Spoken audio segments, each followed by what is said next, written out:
Hey, what's up, guys? Welcome to the first episode of Unethical Podcast. I didn't eat the eyes, but I will take the pills. Before we get going here today, we're going to take a second to introduce ourselves to you. I am Celeste. I am the voice of absolutely no reason. Hi, I'm Tally. I'm the ignorant American of the group. Hey guys, I'm Christy, the female foreign lesbian affirmative action hire. Tell your friends how tolerant we are. Okay, hi, I'm Claire. I'm going to be your guide into the world of conspiracy theories. I'm Richard. I'm here for your beratement. Berate me with a 5-star. Our guest host for this episode is Kelsey Loden, and the case study and controversy for this episode is the Vincent Li Greyhound case.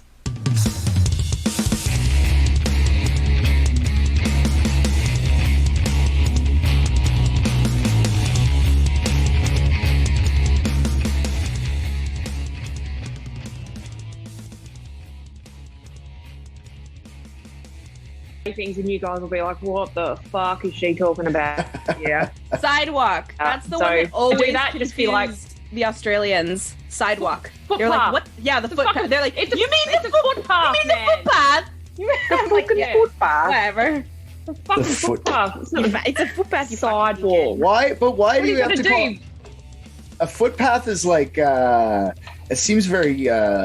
How do we say? Yeah, you put your feet on it and you walk on it. It's a footpath as opposed to walking on the road. Yeah, but is that how like sidewalk? It just sounds like it was very simple person thinking of that name. You know what I mean? Like foot, and it's a path. It's the footpath. All right, all the Australians high five. Okay, it was probably a fucking convict that came up with the idea. All right. Car park is another one. You guys are like, what's that? The fuck is a parking lot? That's another one. And you guys weren't convicts when cars got there, so that's not even an excuse. That's the true. park That is and then true. the cars. So that's not even the excuse. Footpath, I'll let you go with that one, but Okay. What's a door? A building like a stair walls. An upwalk. That's what you call stairs, an upwalk. And when you're going down, it's downwalk, obviously. Yeah. Exactly. The escalator is the uppy downy. Yeah. Yep. Here we go. I remember about 4 years after this had happened, I'd never heard of the case. And I was on a Greyhound between the small mountain town where I lived and the city where I was born to see my parents. And the man behind me, he yanked on my hair. And I'm sure it was an accident. I wasn't draping it over the seat like some asshole, but women's hair just kind of gets stuck in nooks and things like that. So it probably just got caught under his knee. And so I jumped and I startled the poor guy next to me. And he looks up with me and he has this deer caught in the headlights kind of look going on. And of course I'm like, that's a little dramatic, but okay. And I apologized to him. I was like, sorry, bud. Like, the dude behind me yanked my hair. And so buddy next to me settles down a bit. And he says, I shit you not. He says, probably just making sure your head was still attached. And just slinks on down back to sleep. No context. Nothing.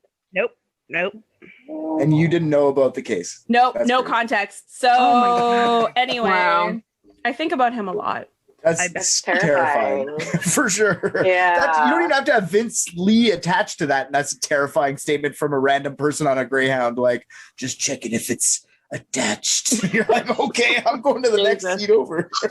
It's worse. It's worse without the context. If I'd known, I'd be like, haha, funny. But I didn't.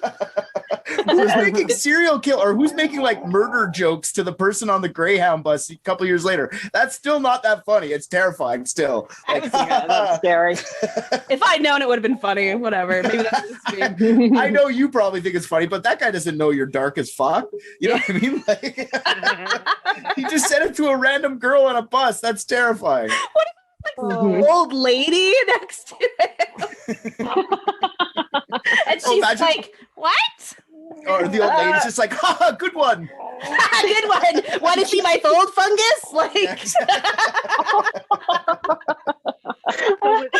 not like widely talked about in Canada because like as soon as this happened, it was everywhere on American TV. All our CNN, ABC, Fox, all that shit had it everywhere.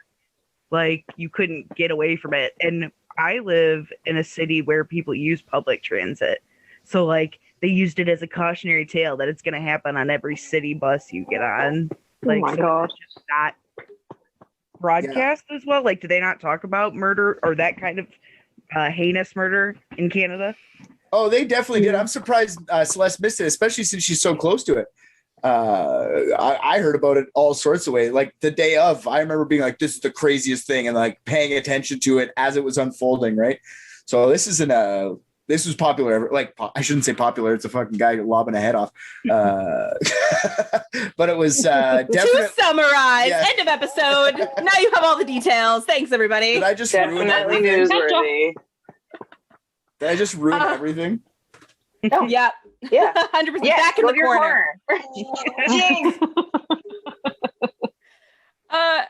Okay, so yes, I'm sorry. I don't know what rock I was living under. Although keep in mind, in 2008, I was also that was my first year of high school, and I was working full time at Safeway too. So Yeah, what year did that happen? I don't remember. that was 2008. So Yeah, I was probably drunk. that'll about sum it up. Okay. So on July 29th, 2008, Vincent Li boarded a Greyhound bus in Edmonton, Alberta, headed for Winnipeg, Manitoba. So Vincent Li was a Chinese-Canadian immigrant from Beijing. He immigrated to Canada in 2001 with his common-law wife, Anna. And during his 7 years in Canada prior to the attack, Vincent held a series of jobs, including a night janitor, a forklift operator, a newspaper delivery person, and a Walmart mechanic and cashier. First in Winnipeg and then later in Edmonton after his relationship with his wife ended in 2006. So a couple months prior to this, he was let go from his position at Walmart over a disagreement with a coworker. I've never worked at Walmart, but I'm pretty sure everyone just disagrees about everything there, considering I ask an employee where are the Pop-Tarts, man? And they're like, oh, aisle 4. And I can't find the Pop-Tarts. And then I ask someone else and they're like, oh, they're in women's plus size. So I don't know. But either way, he could do better. He graduated from Wuhan Institute of Technology in I can't remember. It doesn't matter. Wuhan, China. Yeah, exactly. In Wuhan? Where the coronavirus came from. And in Wuhan. So it was probably like the all computer courses here, like on steroids, because it's right in China. Mm-hmm. Yeah. So he was a computer software engineer in China. But he didn't do better. He actually went back to delivering newspapers for a couple of months. He delivered his last route of newspapers on the morning of July 28th and left Edmonton for Winnipeg at midnight on July 29th. All he left behind was a note for his ex-wife that said, "I'm gone. Don't look for me. I wish you were happy." So the Greyhound bus stopped in Erickson, Manitoba at 6 p.m. on July 29th. The driver claims he tried to tell Li that it wasn't his stop, but there wasn't enough time to reissue a ticket. So Li was forced to spend 24 hours in Erickson. Witnesses say Li spent several hours in an M&M grocery store, just generally making people uncomfortable, and I assume trying to thaw frozen quesadillas with his already fractured mind. Some of the articles I've read claim that he also tried to sell or burn most of his personal luggage. So are we to assume he's off his medication already? He had never been on any medication at this point. Oh, okay. Okay. So, And this is prior to getting a bus ticket and everything.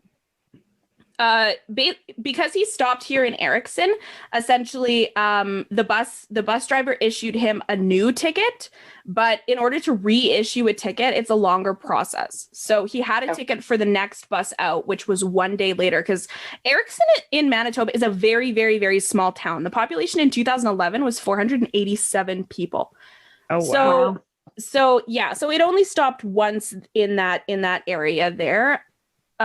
So basically he spent 24 hours there. He slept on a park bench. It's July in Canada, so it was probably warm. With a town that small, it was probably, a nice town full of nice, very ignorant people, but the bench he was sleeping on probably didn't have any pee in it. So, I mean, that's a bonus. That's better. Yeah, nice. Vacation. What more can you ask for? Really? Yeah. So not so bad, really. In the morning, he wakes up. He tries to sell his laptop for a few $100 from his little merchant bench, and some kid eventually gives him $60 for it. The RCMP actually ended up taking the laptop away from this poor kid and didn't even reimburse him. Bullshit. That's what you get for telling the truth, kids. Yeah. Did they find anything cool on that laptop? You know, like, did they find anything? When I say cool, I mean disgusting and terrifying. Like, how do you behead someone? Yeah, or like just pictures of like Surplus. gash wounds or something. I don't know. Did they find anything crazy on it? No, You he know? was really Gash wounds.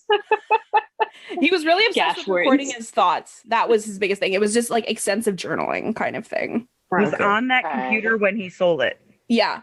Yeah. Ooh. So, well, they recovered it. I don't know for sure if he wiped it. I assume he did. He was a computer software engineer, but I don't know 100% sure. There was no information on it. But the kids community gave his mom $600 to buy him a new laptop. Oh, nice. So there you go. A little bit of wholesome content to lube up your anus for the destruction that's coming. Do you think the community told him like, the guy you bought the laptop from was kind of crazy, so we felt bad and we bought you a laptop? Do you think they told the kid? Like, do you think the kid knew that's why he was getting a laptop? No, I mean the kid came. He wasn't a child. He was 15, but so he came forward to the RCMP and was like, "I bought this freak's laptop," kind of thing. I gotcha. Okay. So he knew. That's good. he knew. Must Yeah, be he knew. yeah. I was expecting like a little kid with a lollipop being like, "I got $60, mister. Can I have that nice computer you got?" He's like, "Sure, kid." And then, There is no way a little kid can hold on to $60. that's true. They'll see like some gum on the ground and they'll be like, "Okay," just like put the $60 down because kids are stupid. Oh my god. Okay. Hey, you said it. I know it. I live it every day. So after spending most of the afternoon hanging around in an alley, as you do, Li boarded a different bus, bus 1170, to Winnipeg, and that was the bus where Tim McLean, basically Tim McLean was already on it, and then Vincent Li got on with him. There were also 35 other people on that bus, so that's 37 passengers and a driver, by the way. Make a note of that. Tim McLean was a 22-year-old carnival barker returning home from Winnipeg after working at a fair in Edmonton. He also boarded in Edmonton, but he left on an earlier bus than Li. So McLean was seated in the row of seats at the back of the bus, one up from the mobile turd deposit, which is still too close in my opinion. But it turned out to be very beneficial for the other passengers. And Li originally sat near the front of the bus. Like, okay, can I ask a question? What is a carnival barker? Like, what is that job specifically? I wanted to ask the same thing. I haven't got a bloody clue. Yeah, is the guy like, "Come, step right up. Look at that." That's what I think it is. Yeah, It's the person like that stands there and if you throw this ball, you get a prize. And shit. So like the carny guy. Yes, that's like the guy that actually plays the games. That's the barker. I think so. Okay. The barker is anybody who stands outside of an attraction and draws in people who are walking by. That's a barker. So they bark at people basically. Yeah. I was thinking Bob. Step right up. Bob Barker. Exactly. He was Mr. Step Right Up. Yeah. Mr. Step Right Up. That's awesome. Spade or neuter your animals. Step right up. Yes, he was that I barker. can't believe there was a carnival in 2000. When did you say 2008? There was a carnival? Yeah. Like carnies? We don't have carnies in America. Isn't like Coney Island still a thing? Yeah. Like, That's a carnival. COVID, but it's still a thing. But that's a carnival, isn't it? It goes year round, I think.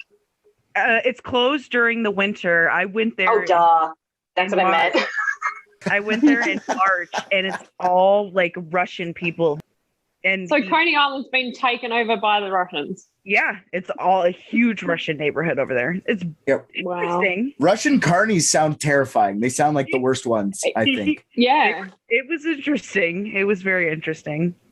Brutal accent, for sure. For a carny, for sure. Step right up. Step right up now. I can't do accents.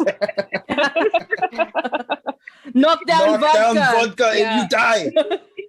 Give me your money and leave. Die. That's your prize. You die. Oh my god. Okay, so yes, he was a carnival barker. Haha. Fuck it. I lost my place, you assholes. Vincent was sitting at the front of the bus. So yes, he was sitting at the front of the bus. So it stopped briefly in Brandon, Manitoba, without much of an incident. Tim got off for a cigarette and then got back on again. I'm not sure why it matters, but a lot of the articles I've read are absolutely hell-bent on the people knowing that Zorro was playing on the bus. I don't know. The movie? Maybe. That's a great movie. Yeah. I've never seen the movie. Why are they talking about it in the article? It's good. There is a lot of stabbing. The Z, he cuts the Z and everything, you know? A lot of slashing, a lot of cutting. Yes. And the guy. Yeah, maybe. Okay, so it draws some parallels. All right. Well, I learned something new today. Watch That's it. It's cool. a good movie. Isn't it Antonio Banderas? In it. And Catherine Zeta-Jones. Yeah, I can't watch that. I'll need a bucket. Yeah. Okay, so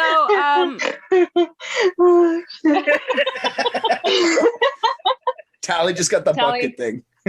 Yeah. Tally. Did you go get a bucket? Did you go sit on a bucket? Is that what's happened right now? It takes me so long to get jokes. Okay. flawless, perfect. Okay, so after Tim McLean gets back on the bus and the bus gets on the road, Li gets up from his seat and he goes and takes a seat next to Tim at the back. Some of the witnesses say Tim barely acknowledged Li, and others say he smiled politely. Personally, my money's on he didn't acknowledge him. Just because that's what you do on a bus. You just ignore everyone on the bus unless they sit next to you. If they sit next to you and there are other seats where no one is sitting next to them, you talk to them just to ask them what the fuck. Yeah. Or I guess if they rip like a really bad fart, you'd call them out on that because that's not cool. Bus farts. Everyone knows when you're on a bus, you hold your farts in until right when you're about to get off, and then the doors waft them back in and hotbox everyone else. That is proper form. But it's proper bus etiquette. He's a carny. Can't expect the same level of non-talking with a carny. I find this guy probably was saying hi to everyone. He probably can't stop talking. That's why he's a barker. He's just always on the move with his lips. But maybe not. Well, but he didn't talk to him. It's whatever. Maybe he smiled. I don't know. Yeah, I don't know. Whatever. Maybe he's just nicer than I am. Well, I was not going to say that. It's not, I don't set the bar super high. So, good. So witnesses say that McLean was asleep with his headphones on when Li reached into his backpack and pulled out a big, terrifying buck knife. And I don't know if you've seen a buck knife. I'm sure you have, in media. The buck knife is the one that has the blade that turns up to a point, like a shark snout. Mm-hmm. So it's a big, scary ass fucking knife. And so he plunges it repeatedly into McLean's neck and chest, completely unprovoked. The attack took place at about 9 p.m. on July 30th, and it happened about 10 kilometers east of Portage La Prairie, Manitoba. So for you Americans, that is approximately learn the metric system, you stubborn dickheads, away. Some reports...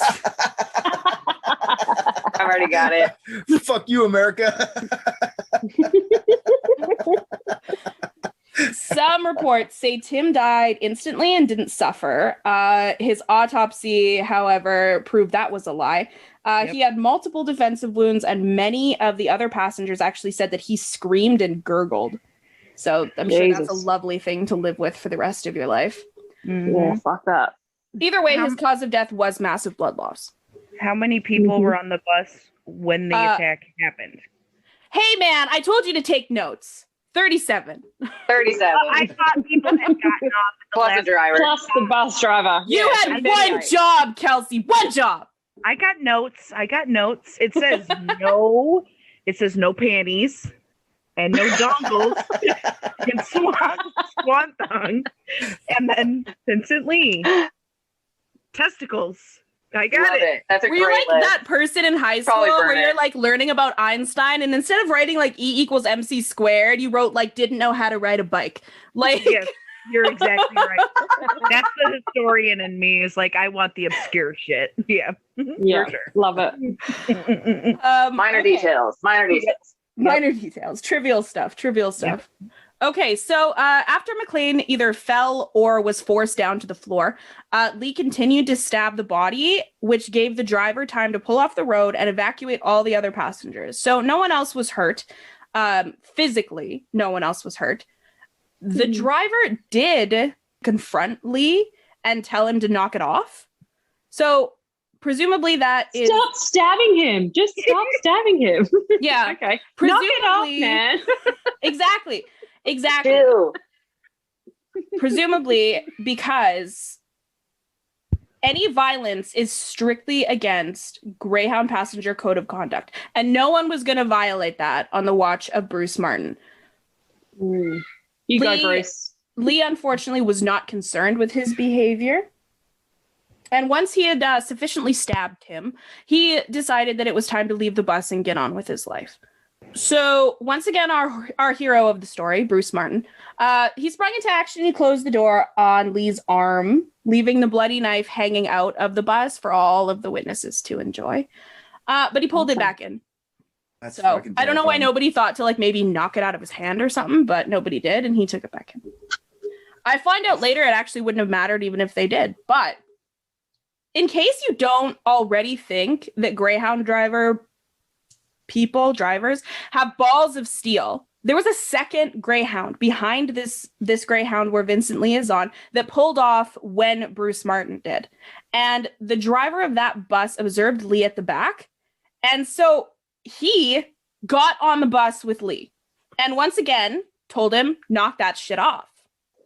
So according to this driver, his name is Bernie Skirup. According to Bernie, Li responded to him just once and said, get emergency. So while Li was working away at the body, Bernie said that he could see over Li's shoulder. Like, you know the way a dog will look back at you when it thinks you're going to steal its precious kibbles? Apparently, that's what Li was doing. And over his shoulder, he could see that at this point, Li was starting to sever the head from the body. And that was when he decided he was going to get the fuck off the bus. He says at that time he was sure that he was dead, which I guess, yeah, Oh. you know, that's pretty clear. Get it together, man. Maybe. Your head can only be so much off your body, I guess, before they're ready to call it. So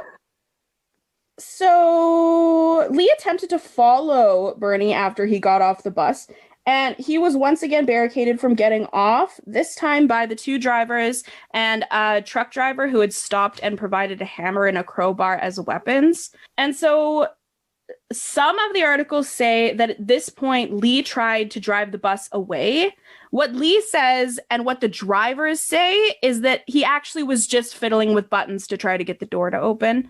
Doesn't really matter, I guess. Either way, when the RCMP came, they turned off power to the bus and they parked a cruiser in front of the door so he couldn't leave by force. So once they arrived, an RCMP officer attempted to convince Li to drop his knife and a pair of scissors. I can't find where the scissors came from. I have no fucking idea. I assume his backpack, but he tried to convince him to drop them out of a small back window. And Li replied, fuck you, I'm going to stay on this bus forever, basically. I mean, I guess that's a reasonable kind of plan for the future. It's something. So when they got the weapons from this trucker, did they all like confront him with the weapons? Like, did they go up to him and be like, "Enough, man"? And then he was like, "Nah, fuck you, I'm huge." He was a big, scary fucking dude too, right? Like, Yeah, he was pretty big, and he had like a Asian, that shaved was head, and he was kind of tough looking. Yeah. A big Asian. That's like an oxymoron. That's not real. Oof. Good old dose of racism. Got to work that through.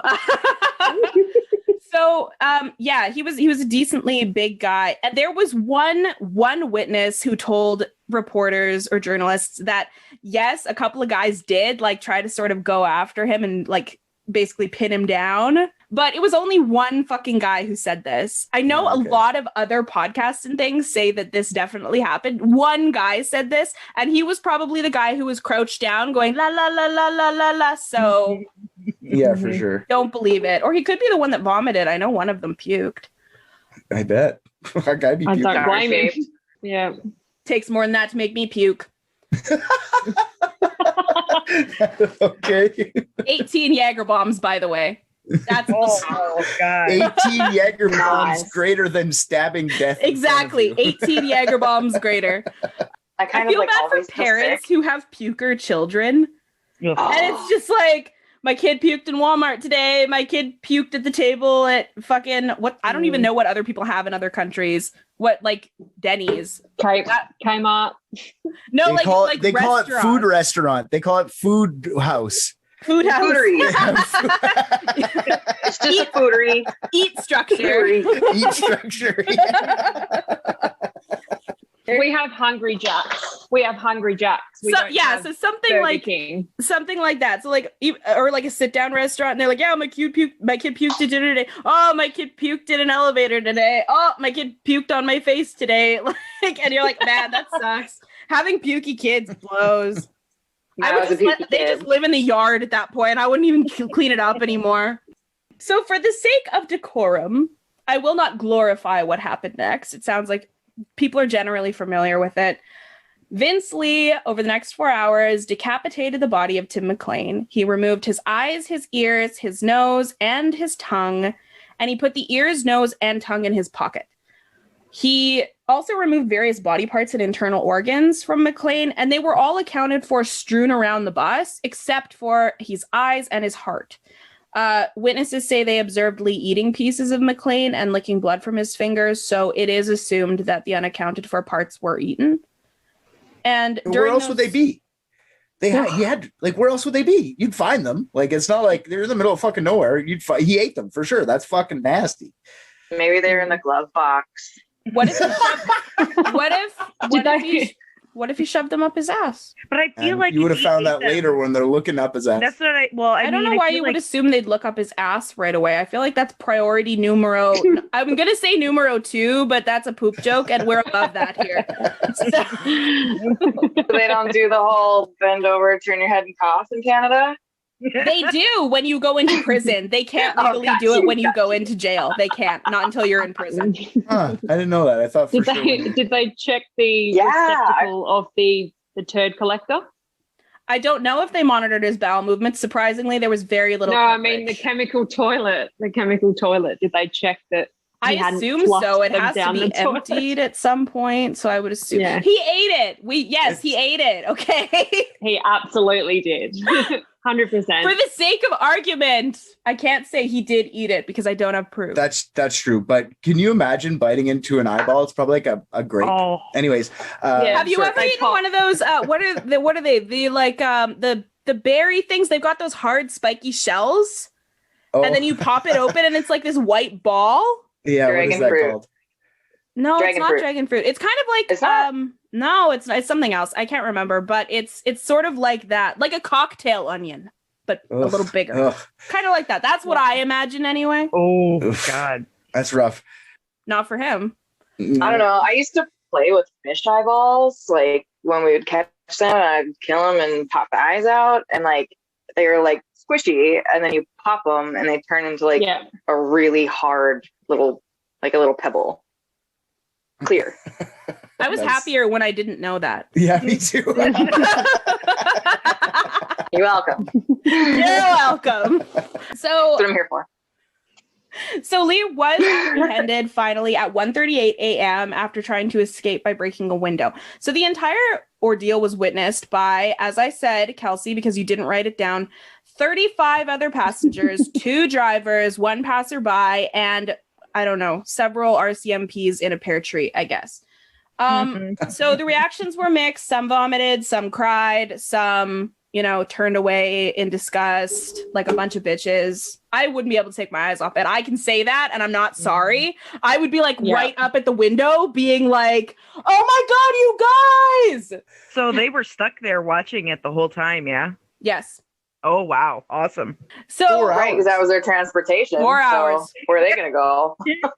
yeah, at no point did I'm the not going to catch another RCMP, bus. by the way, think like, hey, maybe we send in a cruiser and then we load that up and fuck it off. And then we send in another cruiser and load it up. And they just kind of let them stand there. Or maybe ask if there's like a Greyhound bus that's parked. They did eventually. They sent a replacement Greyhound, and that is what carried everyone away. But at no point did any of the RCMP officers actually take anybody away. Can you imagine that? Can you imagine that second Greyhound bus ride? I'd be sitting with my back to my wall and everything, like just getting to the next town. Get back Constantly kicking, just kicking the air, like no. Everybody's a suspect, just like exactly. So after he was apprehended, he appeared briefly in court on August 5th. So that's 5 days later. And all he said in the course of that appearance in court was, "Please kill me." He was ordered to undergo a psychiatric evaluation, and the actual trial took place 1 year later.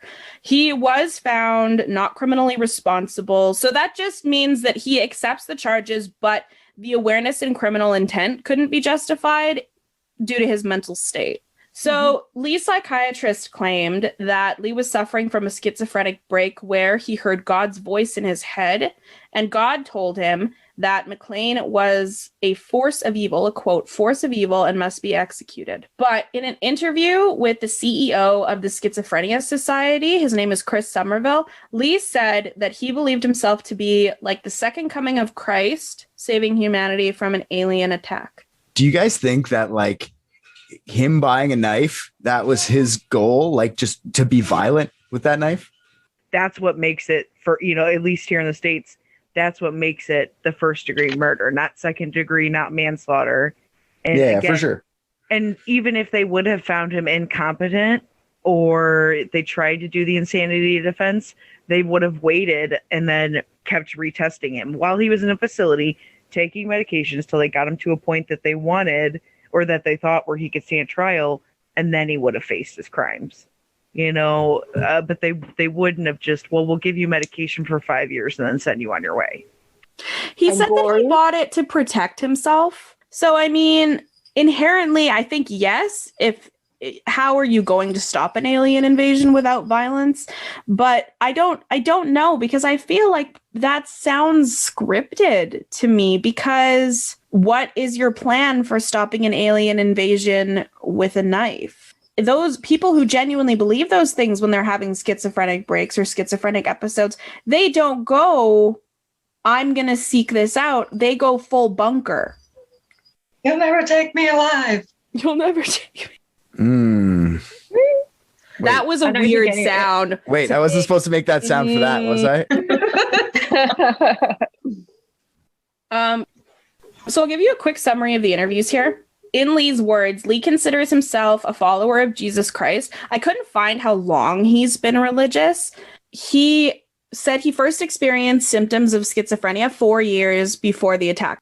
But schizophrenia typically presents in your 20s, and he would have been around 36 at the time. He was 40. Age 30 is considered late onset. His friends knew that he had mental health issues. So yeah, and his wife left him. She didn't go I'm assuming she left him like 2 years before, right? So she didn't even push him towards it either. She probably was had enough of it, right? Yeah, I'm done. Yeah. Mm-hmm. Yeah, so a lot of people just kind of just swept it under the rug, I guess. So could absolutely have been a culture thing. A lot of Asian cultures really struggle with the whole anything to do with mental health. They just try and sweep it under the carpet, because they have to be mentally strong and all of those things. So if anyone suffers from mental illness, it's generally hush hush. Yeah. Yeah, very true. He says that he bought the buck knife at Canadian Tire. Shout out Canadian Tire. Are they sponsoring this or? That'd be good. Wait. He bought a knife from a tire shop. Okay, that's what I was just going to say. You need to tell her what Canadian Tire is. She's not going to know. No, Yeah, I'm not going to tell you what Canadian Tire is because bigger point, Americans can buy a gun in Walmart. So I don't think you need to call us out on having knives in our tire shop. So he bought the knife because he wanted to be able to protect himself on his cross-country journey between Edmonton and Thunder Bay from any aliens he may encounter. Because is that what he stated? Yes, he was on his way to Thunder Bay to stop the alien invasion. That is why he was going there. But that's why he brought the knife with him. Yeah, I don't know why he thought a knife would be the most effective weapon against aliens. I feel like I'd think bigger, like a crossbow. Or a gun. Yeah. It's Canada. We can't. I know. We can't. I know, that's crazy to me. That's probably why the alien invasion was gonna start in Canada, which he foiled, obviously. That's what he did. So, I mean, I think that's why it was going to start in Canada. It's because we can't have guns. Aliens prefer unarmed citizens, right? I guess so.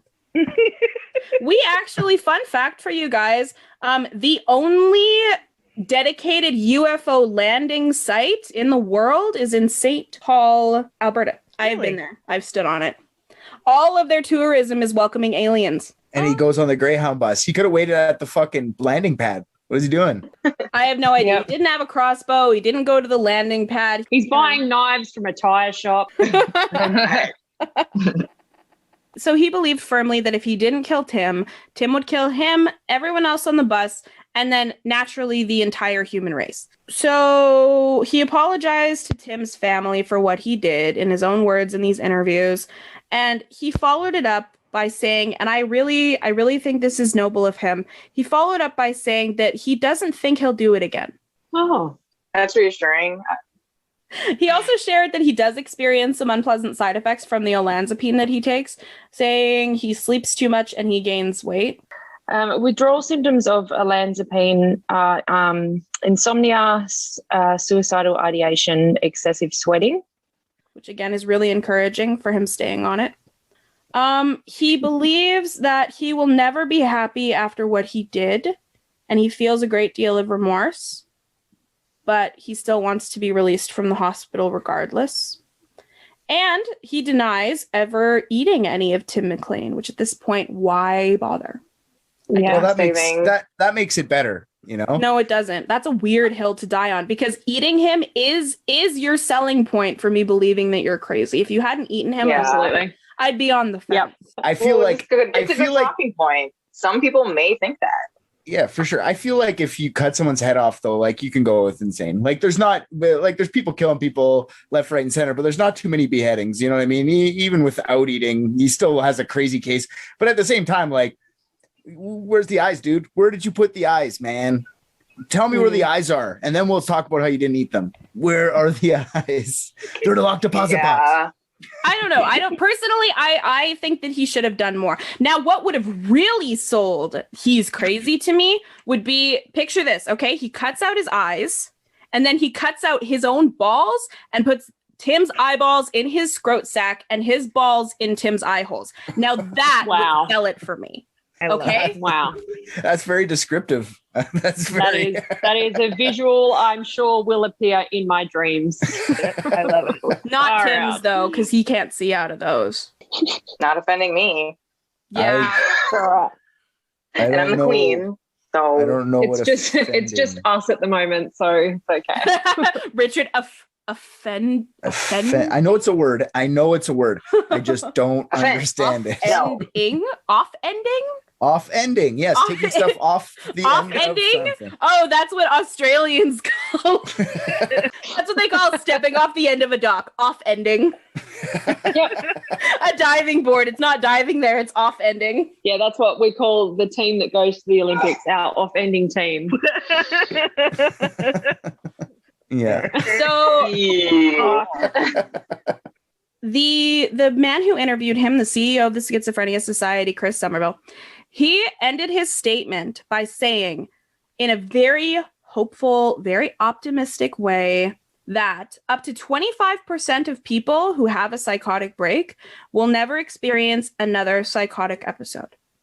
Yeah, that's not a large enough percentage. Yeah, so basically, if you offer me $1 billion, but there's a 75% chance that I will actually die if I accept it, I don't think $1 billion is enough for me. So, you know, Yep. but he also says recovery is possible, you guys. So just encouraging shit going on in that interview. I can't believe they published that. Before we move on, as you can tell, I really fucking hate this guy. I want to highlight something else that Somerville claimed in this goddamn fucking statement. He said, this story has 2 victims, one being Tim and one being Li. Yeah, what a dickhead. That's the biggest dickhead comment yet. That is the most fucking insensitive thing I've ever heard for 2 reasons. One, there are actually more than 38 victims of this attack. Those witnesses are never recovering. No. Absolutely. No. And Vince Li is not one of those victims. He is as much a victim as the Greyhound company is a victim because they had to piss away a fuck ton of advertising money scrapping there's a reason you don't hear about bus rage ad campaign.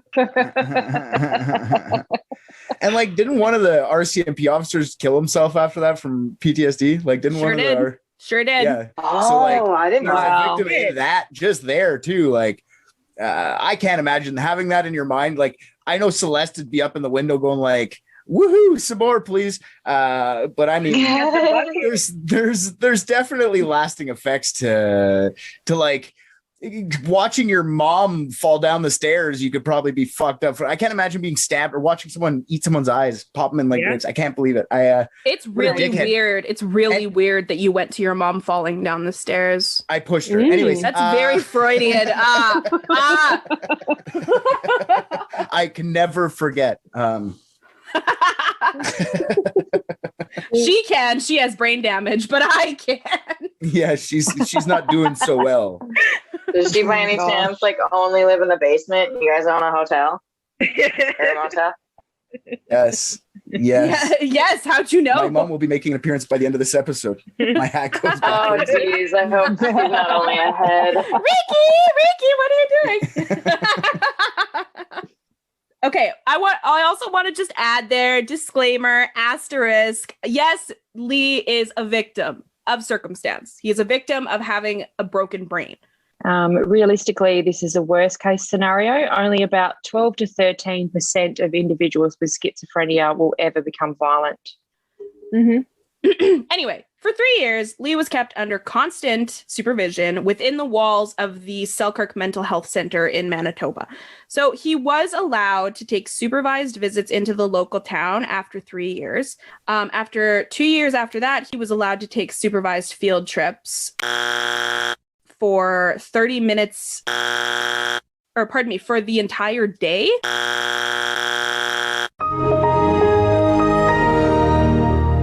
So 2 years after that, he was allowed to take day trips into the town for no longer than 30 minutes unsupervised. And eventually he was granted full day trips unsupervised into the town, provided that he came back to the mental health center at night.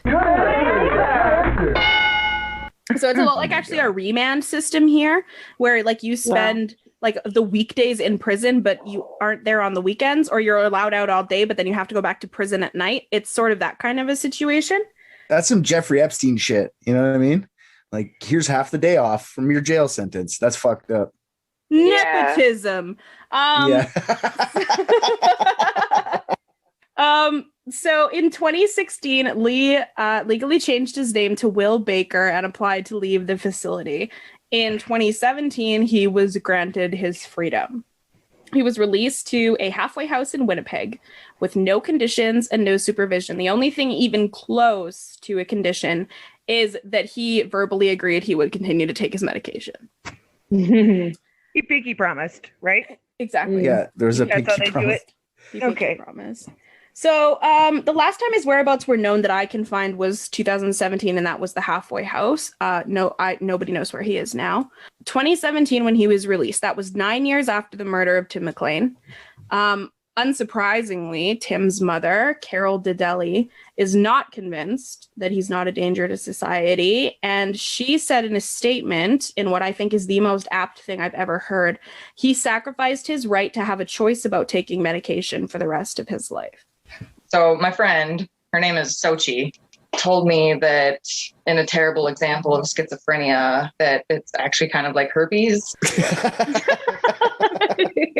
So like if a mental breakdown was an outbreak, some people would never have, never know that they had it. Some people get it and only once, and then with medication it goes away. And some people have it constantly. The point driven there is that medication is there to help, but it's not there to cure schizophrenia. We do not have a cure for that. Exactly. So the core problem with this case is exactly what Carol said. Does Vince Li have a right to freedom because he was not found guilty of a crime?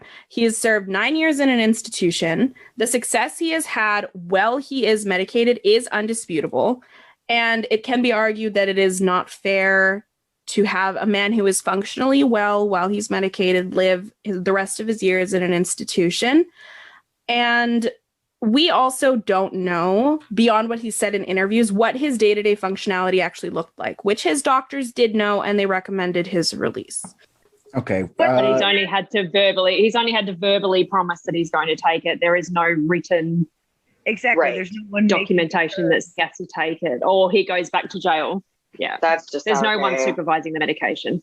And why would you trust the words of a man who publicly executed another man and then lied about eating the parts? I think it's good to remember also that medication can be a gamble. It's also possible for medications to just become ineffective over time, and people can have what's called breakthrough episodes.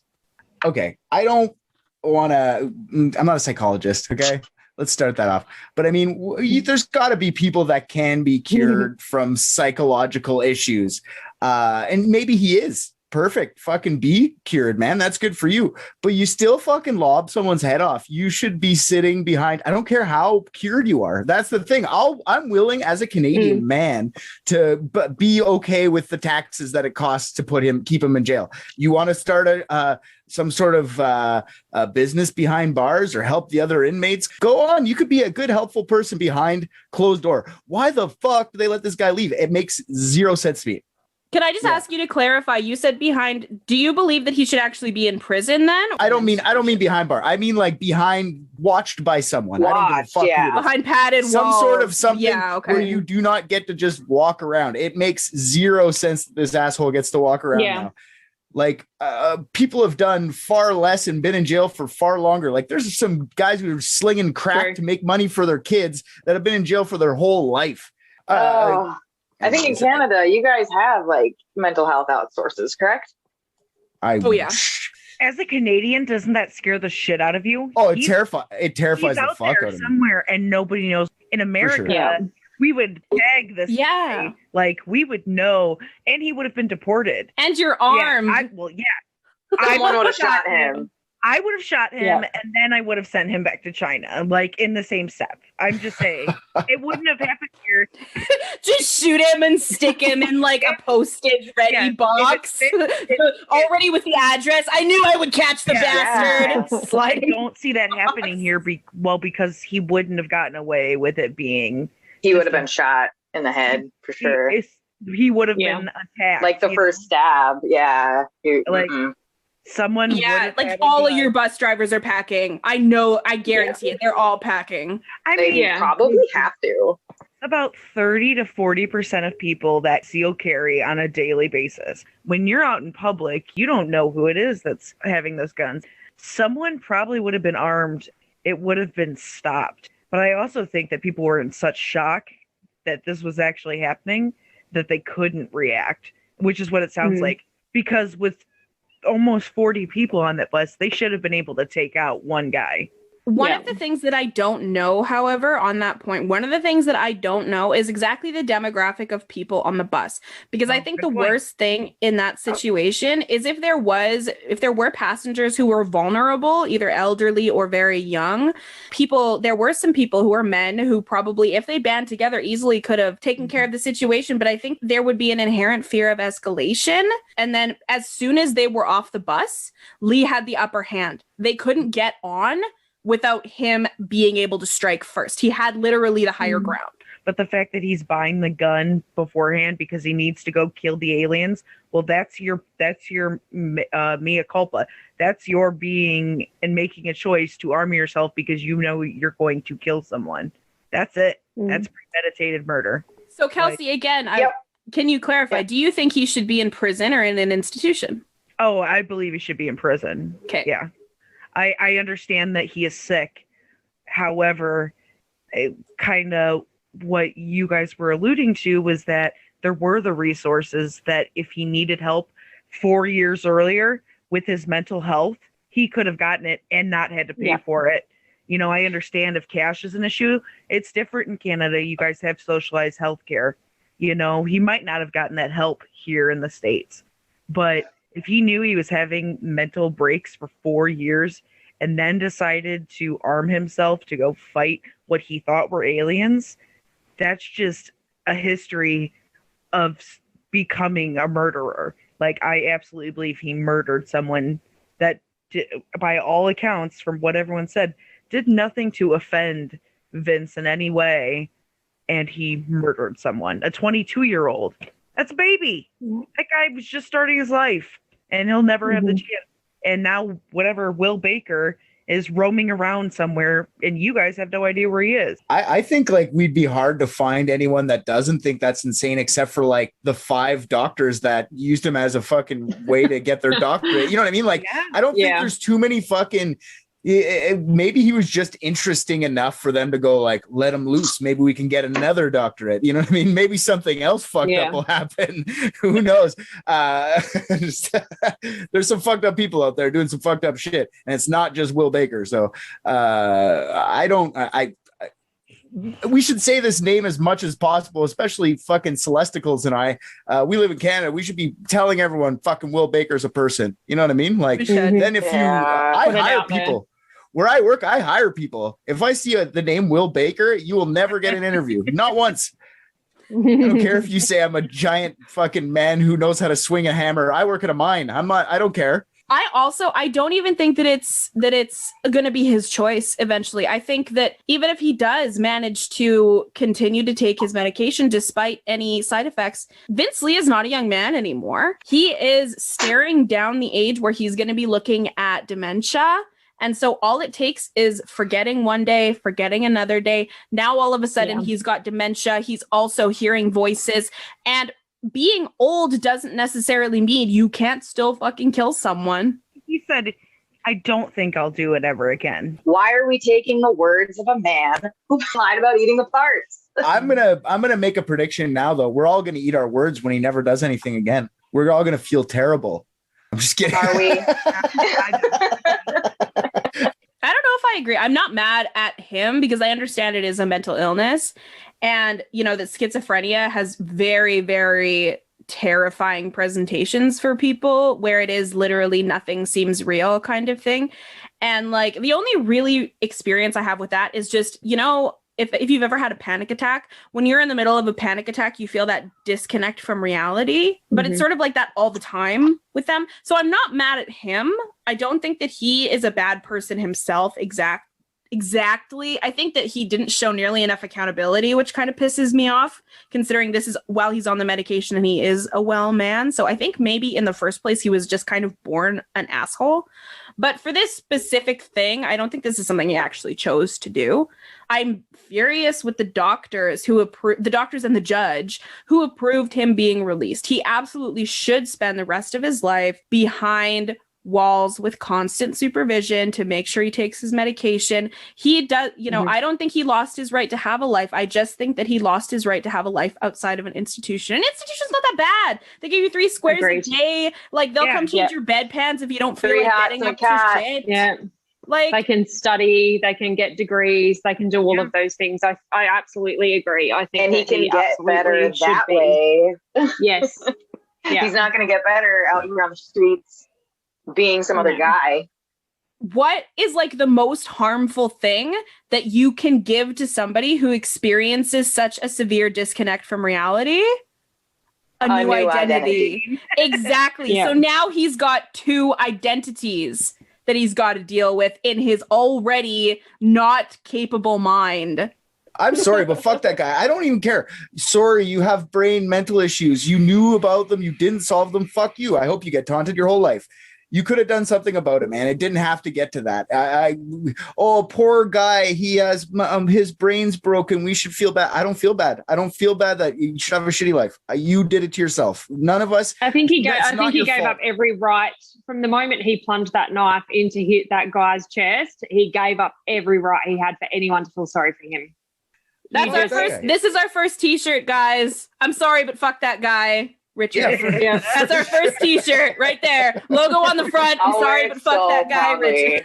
For sure. And I consider myself a somewhat sympathetic person to mental health. I'm not, but like, I'm sorry, man. That guy can go fuck himself. I don't know how to say it any better. Imagine you go to like, I don't know, Walmart. Okay, he's back at Walmart, but he's Will Baker now, and we all know. Well, I don't know if you guys do, but I know what this fucking guy looks like. What are you gonna do? You're just gonna walk past and go like, he's normal, or you're gonna be like, that guy killed a bunch of people. I'm too mouthy to just keep it to myself. I'd have to say something. I'd be like, fuck you, man.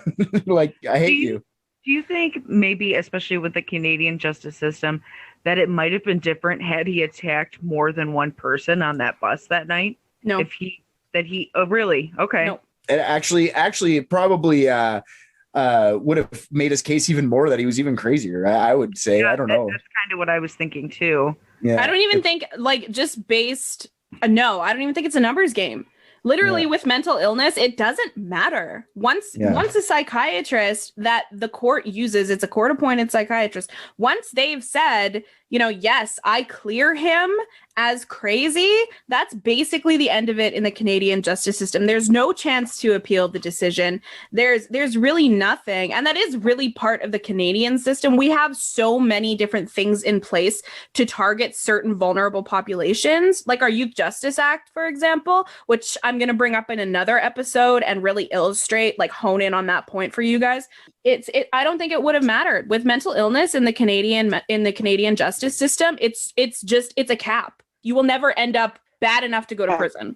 I am happy that nobody shot him. I'm happy that he got caught. I'm happy that they waited. I'm not happy they waited 4 hours with everyone. That's stupid. But I'm happy that they didn't go in there guns a-blazing and shoot that fucking guy. I'm happy nobody else had a gun and shot him. I'm happy that it was only the one kid. I feel bad for the fucking kid for sure, and the mom and everybody else that was there.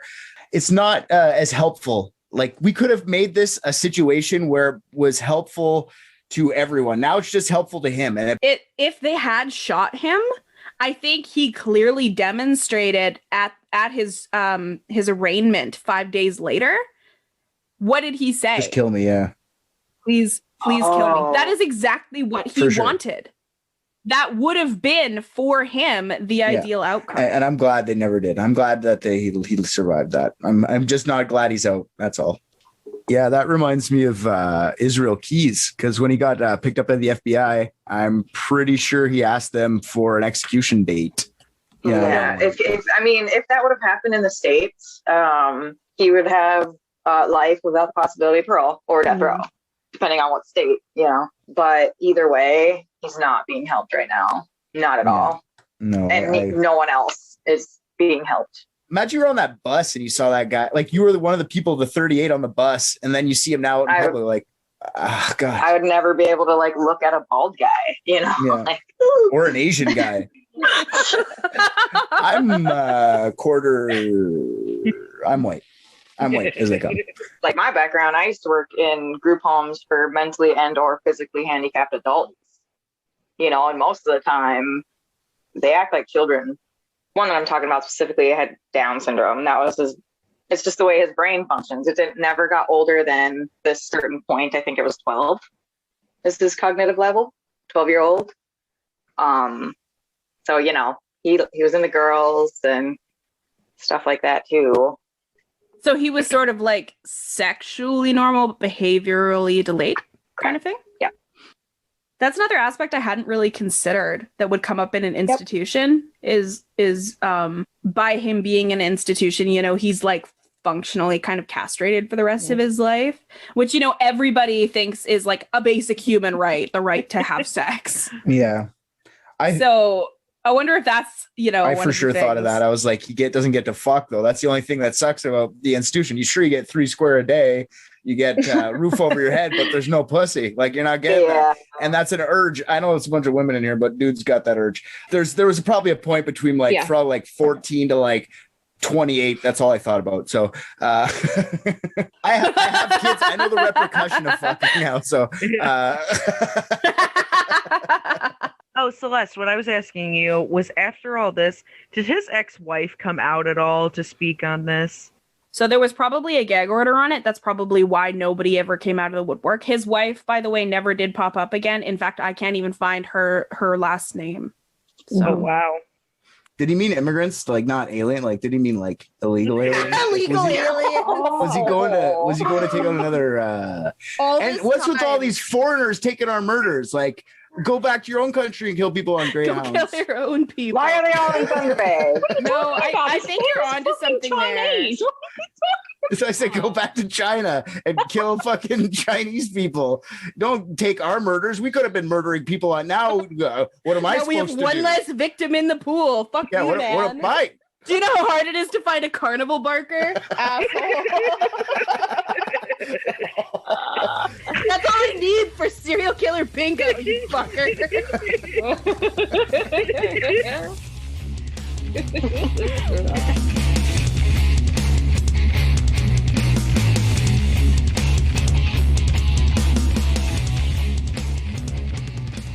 Thank you so much for listening to this episode, you guys. Just so you guys know, we did this as a mock episode. We did this through Zoom. We all had different kinds of microphones. Some of us had like microphones from like a call center. We didn't intend to release this, but it was so fun we had to release it. So we put this together for you in an amazing way. So I hope you like it. We're going to have better audio the next couple rounds. But this, like I said, a mock episode. Celeste put this together quickly and we all just jumped on and fuck, we're amazing. Especially Celeste. We're amazing. Not just us, though. Let's take a second. We're going to thank Kelsey Loden for coming in as our guest host. She did a fantastic job as well. Check the description for subscribe links and a link to our Patreon for unedited episode recordings with video at $5 level. You can also check out our Instagram and Facebook groups. Just look for Unethical Podcast. We don't have Twitter. Twitter is stupid. You can catch our new episodes Fridays wherever you listen to your favorite podcasts.